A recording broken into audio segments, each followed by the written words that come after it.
ሰላም ጤና ይስጥልን የተከበራችሁ ተመልካቾቻችን እንደምን አላችሁ? ሳምንታዊው የፌዴራል ማረሚያ ቤት ኮሚሽን የቴሌቪዥን ፕሮግራማችን ተጀምሯል።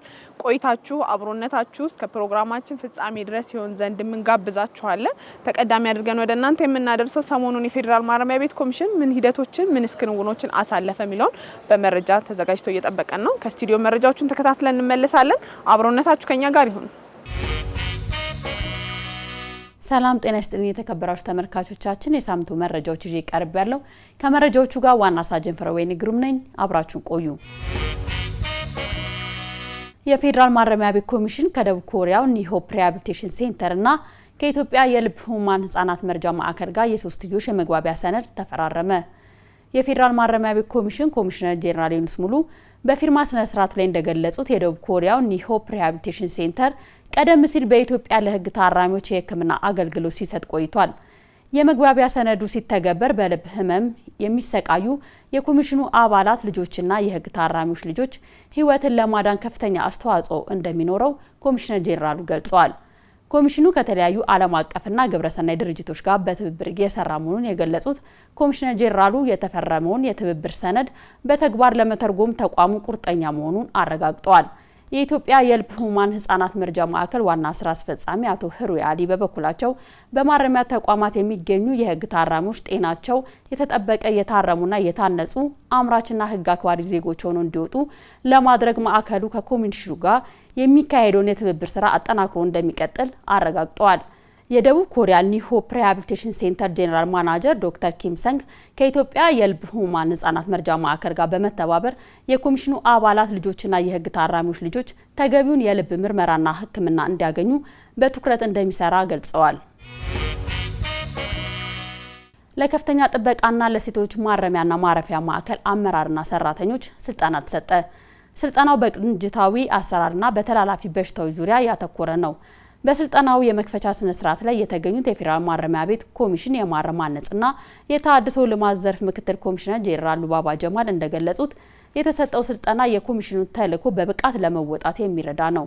ኮሚሽኑ ከሰጡት ተልዕኮች መካከል አንዱ የሆነውን የታራሚዎችን ጤና በተለይም ተላላፊ በሽታዎችን መከላከልና መቆጣጠር ላይ ተገቢውን ትኩረት መስጠት እንደሚገባም ኃላፊዋ አመላክተዋል።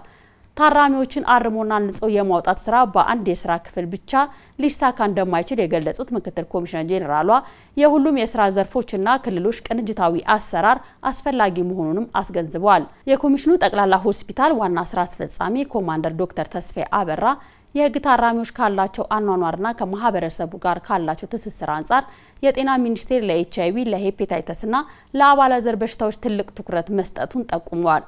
በስልጠና መርሃ ግብሩ ላይ የኮሚሽኑ የትምህርትና ስልጠና መሪ ስራ አስፈጻሚ አቶ አስመራ አብደታ የታራሚዎችን የማረምና የማነጽ ተልዕኮ ለማሳካት ስለሚያስፈልገው ቅንጅታዊ አሰራር የተዘጋጀ ሰነድ አቅርበዋል። የፌዴራል ማረሚያ ቤት ኮሚሽን ስታፍ ዳይሬክቶሬት ከሚያስተባበራቸው ዳይሬክተሮች ጋር የ2019 በጀት ዓመት የጋራ እቅድ ስምምነት ተፈራረመ። በፊርማ ስነ ስርዓቱ ላይ የተገኙት የኮሚሽኑ ጄኔራል ጽህፈት ቤትና የስታፍ ዳይሬክቶሬት ዳይሬክተር ምክትል ኮሚሽነር መኮንን ደለሳ የጋራ እቅድ ስምምነቱ የስራ ክፍሎች በተቀናጀ መልኩ ስራዎቻቸውን በብቃት እንዲፈጽሙና የኮሚሽኑን ተልዕኮ ለማሳካት የጋራ ኃላፊነታቸውን እንዲወጡ የሚያግዝ መሆኑን ገልጸዋል። የ2019 በጀት ዓመት የስታፍ ዳይሬክቶሬት እቅድ የስራ አፈጻጸሙን ለመምራት እንደ መነሻ የሚያገለግል ሲሆን በአፈጻጸም ሂደቱ አስፈላጊ ሆኖ ሲገኝ በየጊዜው እየተገመገመና እየተሻሻለ እንደሚሄድም ኃላፊው አመላክተዋል። በተመሳሳይ መልኩ የድሬዳዋ ማረሚያ ማዕከል የ2019 በጀት ዓመት እቅድን ለማስተግበር የሚያስችለውን የፊርማ ስነ ስርዓት ከማስተባበሪያዎች ጋር አካሂዷል። የማዕከሉ ዳይሬክተር ረዳት ኮሚሽነር ሙላጫን ያለው እቅዱ የተቋሙን አፈጻጸም የሚመዝንበት መሰረት በመሆኑ በስምምነት ሰነዱ መሰረት አመራሩና ሰራተኛው በልዩ ትኩረትና በጥንካሬ መስራት እንዳለባቸው አስገንዝበዋል። የተከበራችሁ ተመልካቾቻችን የሳምንቱ መረጃዎቻችን የተከታተላችሁትን ይመስል ነበር። ከቀሪ የማረሚያ ፕሮግራሞቻችን ጋር አብራችሁን ቆዩ። ማስታወቂያ የፌዴራል ማረሚያ ቤት ኮሚሽን በስሩ በሚገኙ ሁሉም ማረሚያ ማዕከላት ለሚገኙ የህግ ታራሚዎች የቀለም ትምህርትና የሙያ ስልጠና ለመስጠት ዝግጅቱን አጠናቋል። በዚህ መሰረት ተግባር ተኮር የጎልማሶች ትምህርት ከ1ኛ እስከ 12ኛ ክፍል አጠቃላይ ትምህርት፣ ከደረጃ 1 እስከ 5 አጫጭርና መደበኛ የቴክኒክና ሙያ ስልጠናዎች፣ የ12ኛ ክፍል አጠናቀው የዩኒቨርሲቲ መግቢያ ውጤት ላመጡ ስፖንሰር በማፈላለግና በራሳቸው በርቀት የከፍተኛ ትምህርት እድል ተጠቃሚ እንዲሆኑ ይደረጋል። የተማሩና የሰለጠኑ ታራሚዎች በማረሚያ ቤት ቆይታቸው በመምህርነት በአሰልጣኝነትና በልዩ ልዩ የስራ መደቦች ላይ እንዲሰሩ ይደረጋል። የተማሩና የሰለጠኑ ታራሚዎች በሰለጠኑበት የሙያ መስክ በማረሚያ ቤቱ ውስጥ በመምህርነት በአሰልጣኝነትና በልዩ ልዩ የስራ መደቦች ላይ ተመድበው እንዲሰሩ ሁኔታዎች ይመቻቻል። ስለሆነም የህግ ታራሚ ቤተሰቦች፣ የቅርብ ዘመዶችና ወዳጆች ታራሚዎች የነጻ ትምህርቱና የስልጠናው ተጠቃሚ እንዲሆኑ ትክክለኛ የትምህርት ማስረጃቸውን ታራሚዎቹ በሚገኙበት ማዕከል ወይም በኮሚሽኑ ዋና መስሪያ ቤት እንድታቀርቡ ጥሪያችንን እናስተላልፋለን። የፌዴራል ማረሚያ ቤት ኮሚሽን።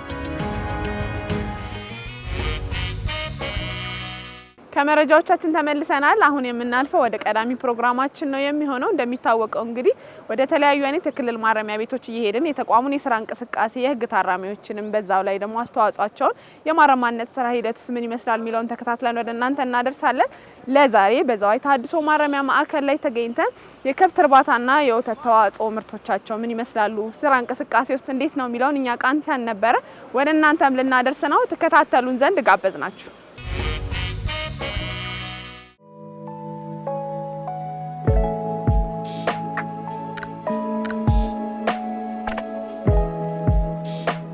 ጥፋትን በስራ መካስ፣ ትላንትን በዛሬ ትጋት መለወጥ እዚህ ማረሚያ ቤት ውስጥ ጊዜ እንዲሁ አይባክንም። ይልቁንም ትልቅ ስራ ይሰራበታል። የእነኚህ የህግ ታራሚ እጆች እንዲሁ አይቦዙንም፣ የሚሰሩ እጆች ናቸውና ማረሚያ ቤቱም ይህን እድል አልነፈጋቸውም። እንስሳትን በመንከባከብ ከዘርፉ የሚገኘውን ምርት ለመቋደስ እየታተሩ ነው። እስር ቤት ትገባ በቃ ጭንቅላቴ በቃ ትታሰር በቃ ዘንጠሪዎችን ጠየቁ። በቃ ስራ አለ እናስገባሃለን አሉ። ከዛ አስገቡኝ እዚህ በቃ እዚህ ለዛ ከብቶች ጋር መጣኝ። በጣም ደስ አለኝ። በፊትም ተከፍት ጋር ነበር የምኖረው ማለት ነው፣ ገበሬ ነኝ። ከዛ እነኝን ከብቶች ታይ በጣም ደስ አለ። ማረሚያ ቤቱ አንድ የተመልምለን ወጣን የስራውን እንትን ፈጥሮልናል። የስራውን እድል አግኝተናል። የአበሻ ከብቶች ምናምን ይቀልባሉ ነበርና አሁንም ከዚህ ከመጣው ይሄንን ቻንስ አገኘው እየሰራው ነው። ወደ ተመቴ ነው ማለት ነው ከጀመርኩት ይሄንን ስራ።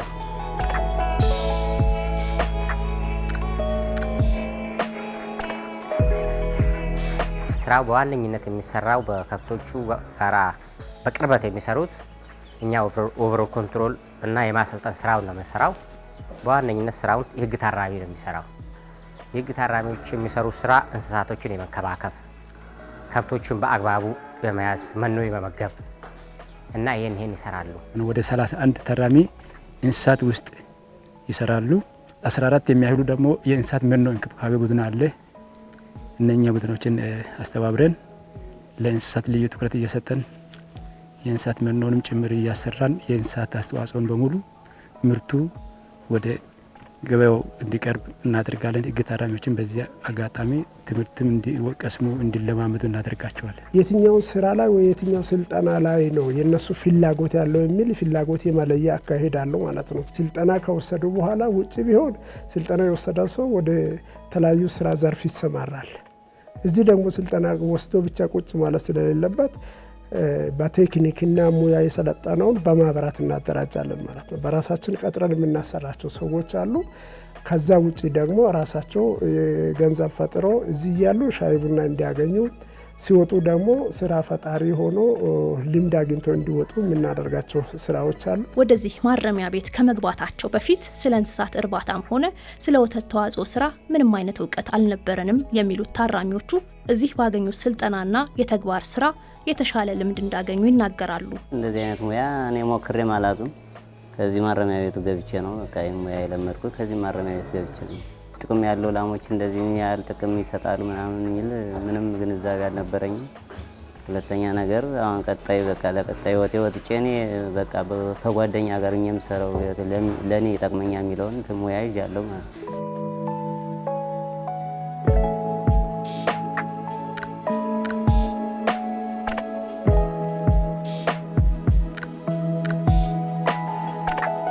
ታራሚ የወተት ላሞችን አያያዝ እንዲያውቁ ኦሪየንቴሽን ባለሙያዎች አሉ። ከነስር ባለሙያዎች ኦሪየንቴሽን ይሰጣቸዋል። የወተት ላም አያያዝ ጀምሮ እስከ ወተት ውጤት አስተዋጽኦ ድረስ በዘመናዊ ደግሞ ማቀነባበሪያ ያለ ቅቤ ያ ሁሉ ያሳያሉ ባለሙያዎች ባሳዩት መልክ አሁን አላቢዎች አሉ የተደራጁት 5 እነሱ አሁን ወተትን ራሳቸው አልቦ ራሳቸው ላሟን አጥቦ ራሳቸው ምርቱን ይዞ እዚህ አምጥቶ ማቀነባበሪያ ላይ ያስገባሉ። ከማቀነባበሪያ ቅቤውን ሴፓሬት አድርጎ እንትን ክሬምን ለይቶ ወተቱን ለገበያ ምርት ያቀርባሉ። ቅቤውም ከትንሽ ቀን በኋላ ወደ ቅቤ መልክ አድርገን ያሽገን እንሸጠዋለንና ሙያዊ ስራ አለ። አንደኛ የእንስሳት ላም ሲታመሙ ምን አይነት ምልክቶች ያሳያሉ? አሁን እነሱ በጣም እንትን ሙያ ለምደዋል። ምን አይነት ምልክት ሲያሳዩ ምን አይነት በሽታ እንደሚሆን ራሱ የመገመት ደረጃ እየደረሱ ነው ያሉት።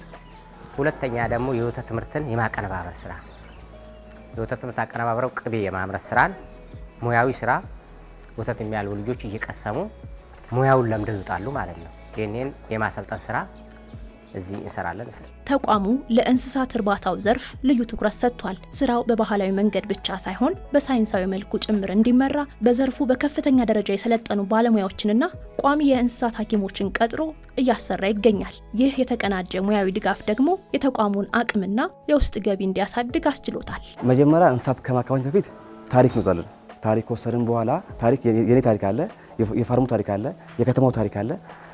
እዚህ ካሉ ደግሞ እዚህ የሚንከባከባቸው ሰው ታሪክ አለ። ያን ከወሰድን በኋላ ቀጥታ ምንድነው ፓራሜትር እንወዛለን። ፓራሜትር ማለት ሙቀት እንወዛለን ወይ ሄርት ሬት እንወዛለን። ያን ከወሰድን በኋላ ቀጥታ ምንድነው ኢፒዲሞሎጂ እንወጣለን። ሰርቪላንሱ ዝዋይ ላይ ምን አይነት እንስሳ በሽታ አለ፣ ሰርቪላንሱ ከጠናን በኋላ ቀጥታ ምንሄደው ወደ ዲያግኖሲስ ነው። ፒዲኤስ ከሰራን በኋላ ምንድነው ያ ካለቀ በኋላ ቀጥታ አንቲባዮቲክስ ይሰጣቸዋል። ግን ከሁሉም ከህክምና በፊት ምንድነው ክትባት ነው። ከማከም አስቀድሞ መከላከል እንጠቀማለን። ክትባቱ ደግሞ በአመት 6 ወር መስጣቸው አለ። በአመት አንድ ጊዜ የሚወስዱ አሉ። ባክቴሪያ እና ቫይራል ቫክሲን ማለት ነው።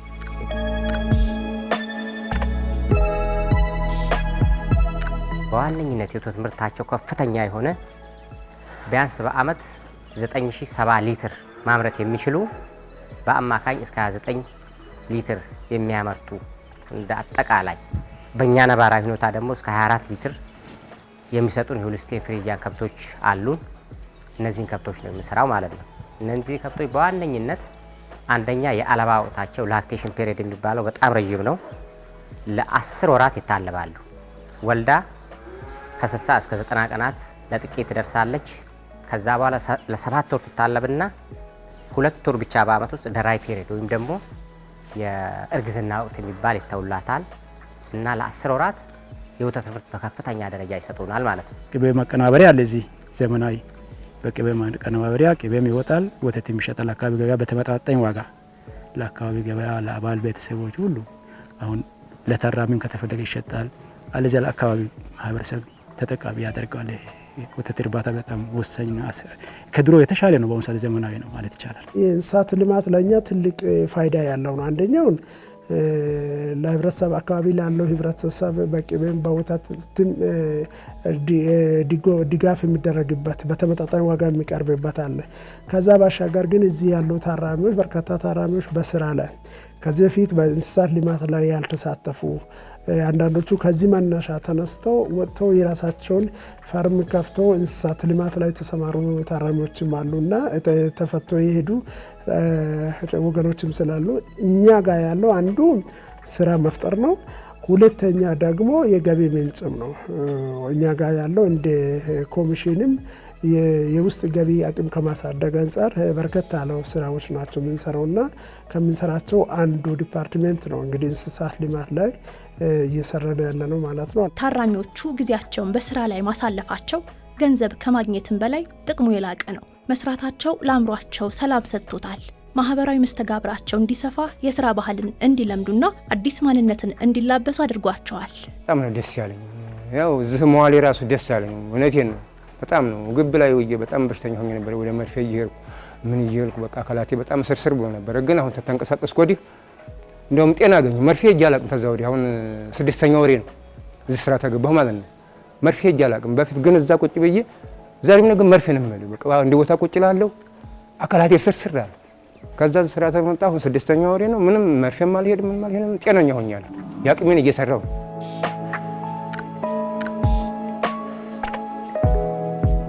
ስራ መፍጠር አንዱ ታርጌታችን ነው። ወደዚህ ያስመጣቸው ምክንያቶች አንዳንዶቹ ማህበራዊም ሶሻልም ሌሎች ምክንያቶችም ይኖራሉ። ከኢኮኖሚ ባክግራውንድ ጋር የተያያዙ ታራሚዎችን ስራ ማስለመድ፣ ለስራ ማነሳሳት፣ ወጥቶ ራሳቸውን ገቢ ምንጭ እንዲፈጥሩ ማስቻል፣ እዚህ ባላቸውም ቆይታ ለሻይ ቡና እንዳይቸገሩና ውሎአቸውም ላይ በስራ ቢዚ ሆኖ ውሎ ራሳቸውን እንዲያውቁ ለስራ እንዲነሳሱ የማድረግ ዋና ቅድሚያ ተግባራችን ነው። ማረሚያ ቤት ከገባሁበት በቃ ወደ ስራ መውጣቴ ግቢ ያለውና ከዚህ ያለው ልዩነት አለው። ግቢ ስትይ ጭቀት አለ፣ ስንት ነገር አለ። ምንም ነገር በቃ ቀና ስትይ ሰማይ ነው፣ ዝቅት ሲል መሬት ነው። ከዚህ ወጣ ደግሞ በቃ አየር፣ ንጹህ አየር፣ በቃ ከሀሳብ ከቴንሽን በቃ ነፃ ሆነ ትውላለህ። ይህን በሚሰሩት አንደኛ የእስር ጊዜያቸው ይቀልላቸዋል፣ ሁለተኛ ሙያ ይቀስማሉ፣ ሶስተኛ ደግሞ የማረም ማነጽ ስራውን ያቀለዋል። አንድ ሰው ያለ ስራ ዝም ብሎ ከሚቀመጥ ስራ ላይ ሲቀመጥ የማረም ማነጽ ስራው እየቀለለ ይመጣል። የእስር ጊዜያቸው ደግሞ ያጥርላቸዋል። ሳይጨናነቁ በአግባቡ ታንጸው ሙያ ቀስመው አምራች ዜጋ ሆነው ይወጣሉ ማለት ነው። ታራሚዎች ጥሩ የስራ እድልም አግኝተዋል። ስራት ብቻ እየተጨናነቁ ከመኖር እዚህ ወጥቶ ስራ ላይ ሰርተው ወደ ቤት ሲገቡ ደስተኞች ናቸው። በዛ ላይ ደግሞ የሻይ ቡናም አላቸው። የጉልበት ዋጋ ይከፈላቸዋል። ባጀት አላቸው። የተወሰነ የሻይ ቡና አለ። ለታራሚ ጥሩ እድል ነው ብዬ አስባለሁ። ውስጥ ያለው እንደዚህ አይነት እኔ ጥቅሙን አላውቅም ነበር። ውጭ ወጥቼ ግን ከዚህ ካየው በኋላ በቃ እንደሚጠቅም በቃ ውጭ ግቢ አለማዋል ወደ በሚችሉት አቅም ወደ ስልጠናና ወደ ስራ ቦታ በቃ ይሄን እድል በቃ አግኝተው እነሱም ቢጠቀሙ ደስ ይለኛል። በማረሚያ ቤቱ ትኩስና ንጹህ ወተት ለተጠቃሚዎች ይቀርባል። እዚህ ወተት ቅቤ ለመሆን በባህላዊ መንገድ አይናጥም፣ በዘመናዊ መንገድ ይከሸናል እንጂ። እስካሁን ባለው ሂደት የወተት ምርቱንና የእንስሳት እርባታ አቅማቸውን በከፍተኛ ደረጃ እያሳደጉ ቢገኙም የደንበኛው ፍላጎት ግን ከሚመረተው በላይ ነውና ተጨማሪ ስራን ይጠይቃል። ለአካባቢ ህብረተሰብ ወተትም ሆነ ቅቤ በተመጣጣኝ ዋጋ እዚህ በህግ ታራሚዎችም ሆነ የመስሪያ ቤቱ አባልና ሰራተኞች ከዛው በግዢ የሚጠቀሙበት ሁኔታ አለውና ጥቅሙ ዘርፈ ብዙ ነው። ምርት ሲደርስ የመጀመሪያ የምናደርገው የኛ መመሪያ አለ። መመሪያው ላይ የምናደርገው ምንድነው? አተማመን አለው። የሚተመነው አካባቢ ላይ ያለው የገበያ ሁኔታውን ይታያል። ከዛ በኋላ ደግሞ እኛ እንደ አምራችና አካባቢ ላይ ላለው ህብረተሰባችንም ደግሞ በተመጣጣኝ ዋጋ ማቅረብ እንደሚገባን አውቃን በተመጣጣኝ ዋጋ የሚቀርብበት ሁኔታ ነው ያለው። ከገበያ ትስስር አንጻር በጣም የሚፈለገውን ያህል አለማምራታችን እንጂ በጣም ገበያ ሰፊ ገበያ ነው ያለው። ቲማቲምንና ጓሮ አትክልት ሰፋ ሲል ከኢትዮጵያ ንግድ ስራዎች ጋር ትስስር ፈጥረን የሚጫንበት ሁኔታ አለ። ከዛ ያለፈ ደግሞ እዚሁ አካባቢ ላይ ያሉ በተለይም ከነጋዴ ይልቅ መጀመሪያውኑ ለሸማችና ለተመጋቢ ቀጥታ የምናከፋፍልበት ሁኔታ አለ። እስካሁን ባለው የገበያ ትስስር ላይ ያጋጠመን ችግር የለውም። እኛ የምናመርተውን እንደውም የማረሚያ ቤቱ ምርት አልደረሰም እስከ መባል ድረስ ነው ጥበቃ የሚደረገውና ባለን ተመን ዋጋ ተሻምተው መጥቶ የሚገዙበት ሁኔታ ነው ያለው። ታራሚዎች በማረሚያ ቤት ቆይታቸው መማር መሰልጠንና መስራትን ይሻሉ። የተቋሙም ትልቁ ግብ ለታራሚዎች የስራ እድል መፍጠር ነው። የሚሰሩ ታራሚዎችን ቁጥር ከፍ ለማድረግና ይበልጥ ስኬታማ ለመሆን ግን የማረሚያ ቤቱ ጥረት ብቻውን በቂ አይደለምና ተቋሙ በቴክኖሎጂ በግብአትና በእውቀት እንዲደገፍ ጥሪ ቀርቧል። እዚህ እንስሳት እርባታ ላይ ጥሩ ስራ ነው የሚሰራው። እርባታው ከዚህ የበለጠ እየሰፋ እንዲሄድ ድጋፍ ቢያገኝ በቃ እርባታው ጥሩ ስራ ነው እየሰራ ያለው ሰፊ ስራ። አሁን በቀን እስከ 250 ሊትር ወተት ነው የምናመርተው። ይህ ስራ እየሰፋ እንዲሄድ ድጋፍ ቢደረግና ተቀባይነቱ እየተሻሻለ ቢመጣ የተሻለ ይሆናል። የህግ ታራሚዎች እኛ ጋር ያሉት አንድም ታራሚ የሚያድርበት ዞንና ቤት ላይ እንዲውል አንፈልግም። እኛ እየሰራ ቀኑን ሙሉ እየሰራ እንግዲህ ስራ ሲባል እርሻ ልማት ላይ ብቻ አይደለም። እያንዳንዱ የሚገባውንና ለሱ የሚሆነውን ስራ እየሰራ እንዲውል ነው የምንፈልገውና ከዚህ አንጻር ያለንን በቅጥርም በማህበራትም እያደራጀን የምናሰራቸው ስራዎች አሉ። እሱ ግን በቂ አይደለም። በማረም ማነጽ ሂደት ላይ የመንግስትም ሆነ የግል ተቋማት የሚመለከታቸውና አቅምም እውቀትም ያላቸው ሰዎች ትብብር ቢያደርጉ የበለጠ ውጤታማ አድርገን አምራች ዜጋ አድርገን ማስወጣት እንችላለን የሚል ጥሪ ነው ማቅረብ ፈልጋለሁ።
ማስታወቂያ የፌዴራል ማረሚያ ቤት ኮሚሽን በስሩ በሚገኙ ሁሉም ማረሚያ ማዕከላት ለሚገኙ የህግ ታራሚዎች የቀለም ትምህርትና የሙያ ስልጠና ለመስጠት ዝግጅቱን አጠናቋል። በዚህ መሰረት ተግባር ተኮር የጎልማሶች ትምህርት ከአንደኛ እስከ 12ኛ ክፍል አጠቃላይ ትምህርት፣ ከደረጃ 1 እስከ 5 አጫጭርና መደበኛ የቴክኒክና ሙያ ስልጠናዎች፣ የ12ኛ ክፍል አጠናቀው የዩኒቨርሲቲ መግቢያ ውጤት ላመጡ ስፖንሰር በማፈላለግና በራሳቸው በርቀት የከፍተኛ ትምህርት እድል ተጠቃሚ እንዲሆኑ ይደረጋል። የተማሩና የሰለጠኑ ታራሚዎች በማረሚያ ቤት ቆይታቸው በመምህርነት በአሰልጣኝነትና በልዩ ልዩ የስራ መደቦች ላይ እንዲሰሩ ይደረጋል። የተማሩና የሰለጠኑ ታራሚዎች በሰለጠኑበት የሙያ መስክ በማረሚያ ቤቱ ውስጥ በመምህርነት በአሰልጣኝነትና በልዩ ልዩ የስራ መደቦች ላይ ተመድበው እንዲሰሩ ሁኔታዎች ይመቻቻል። ስለሆነም የህግ ታራሚ ቤተሰቦች፣ የቅርብ ዘመዶችና ወዳጆች ታራሚዎች የነጻ ትምህርቱና የስልጠናው ተጠቃሚ እንዲሆኑ ትክክለኛ የትምህርት ማስረጃቸውን ታራሚዎቹ በሚገኙበት ማዕከል ወይም በኮሚሽኑ ዋና መስሪያ ቤት እንድታቀርቡ ጥሪያችንን እናስተላልፋለን። የፌዴራል ማረሚያ ቤት ኮሚሽን።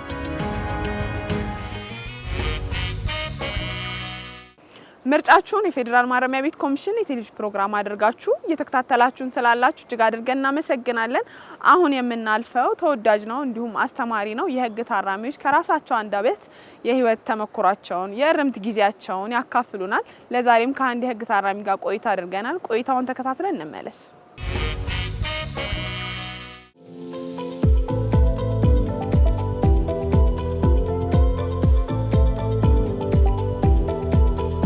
በግንባታው ዘርፍ ላይ ሌት ከቀን በመድከም የራሱንና የቤተሰቡን ህይወት የሚመራ ወጣት ነበር።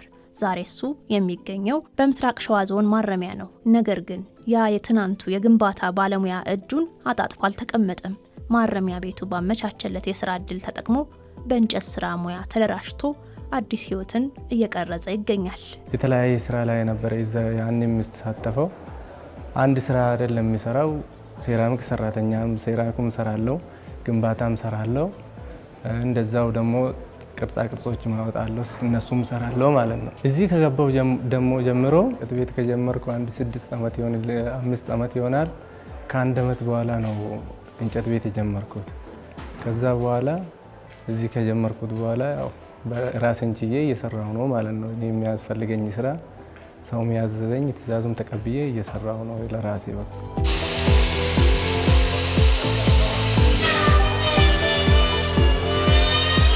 የለመደውን የግንባታ ዘርፍ ስራ ትቶ የእንጨት ስራ ሙያን መልመድ ለሱ ቀላል አልነበረም። ስራውን ከመጀመሩ አስቀድሞ ግን የተግባር ስልጠናዎችን ወሰደ። አሁን በማረሚያ ቤት ውስጥ ካሉ በርካታ ስራዎችን ከሚሰሩ የእንጨት ባለሙያዎች አንዱ ለመሆን በቅቷል። እነጂውን ያስተማረኝ ሰርቲፊኬት ሰጥቶኛል፣ አንደኛ ዙር። ከዛ ሁለተኛ ዙር ደግሞ ሁሉንም ነገር በቃ ስለ ማሽን ስለተያለበት ነገር ሁሉም ነገር አስተምሮን ነው ወደ ስራ ልገባ የቻልኩት እንጂ በአንዴ ውጪ እውቀት አለኝ ብዬ እዚህ ውስጥ ያለ እውቀት ልዩነት ስላለ ገና አንድ ብዬ ነው የተማርኩት ማለት ነው። ስለዚህ ያ እዚህ የተማርኩት እውቀት ደግሞ ለኔ ሁለተኛ እውቀት ሆኖልኛል ማለት ነው በራሴ በኩል።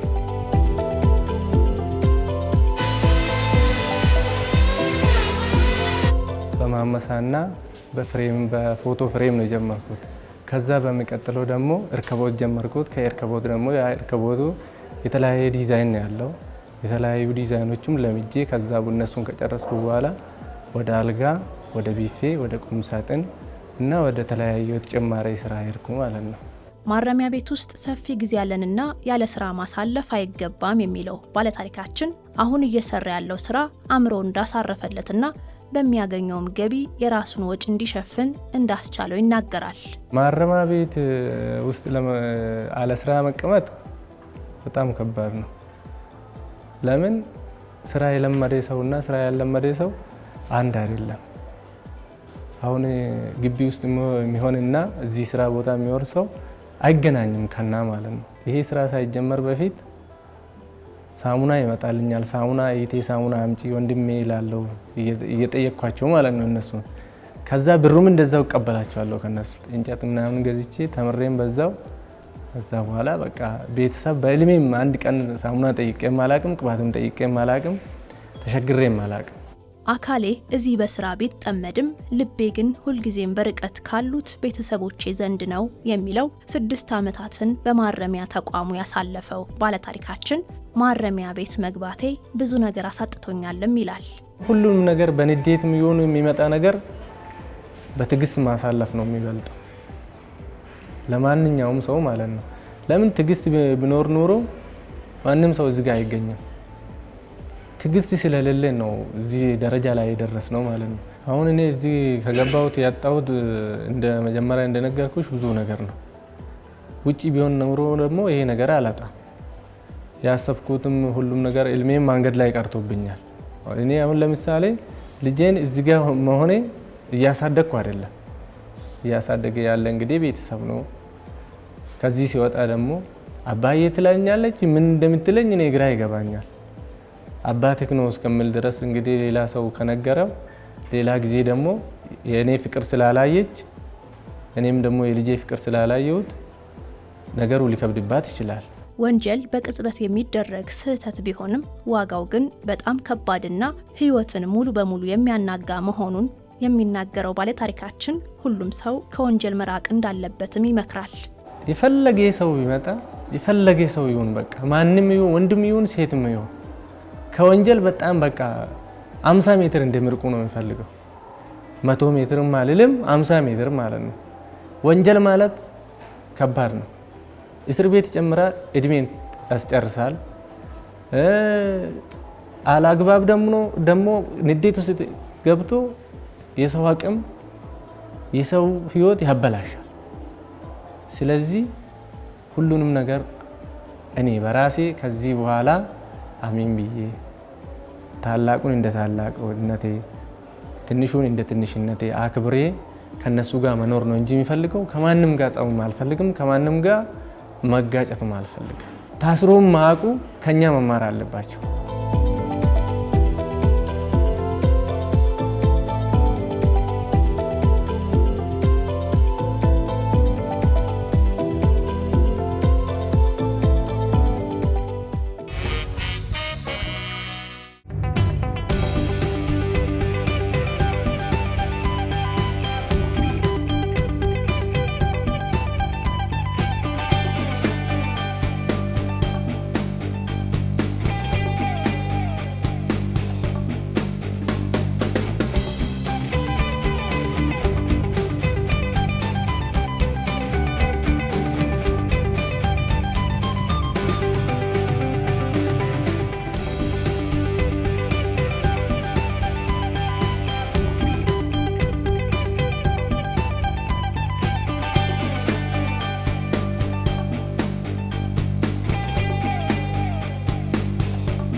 ወንጀል ማህበራዊ ክስተት ነው። ነገር ግን ሁላችንም በተሰማራንበት የሙያ ዘርፍ ላይ በምንማረውም ትምህርት ላይ አምራችና ብቁ ዜጋ ሆነን ወንጀልን የምንጸየፍ ዜጎች ሆነን እንገኝ የዕለቱ መልእክታችን ነው። አብራችሁን እስከ ፕሮግራማችን ፍጻሜ ድረስ ስለቆያችሁ እጅግ አድርገን እናመሰግናለን። ለዕለቱ የተዘጋጁት ፕሮግራሞች የተከታተላችሁትን ይመስሉ ነበረ። ቀጣይ ሳምንት እንዲሁ በሌሎች ዝግጅቶች እንገናኛለን። ፕሮግራሙን እየመራው አብሬያችሁ ቆይታ ያደረኩት እኔ ኮንስታብል ቅድስት ጸጋዬ ነበርኩኝ። የሳምንት ሰው ይበለን።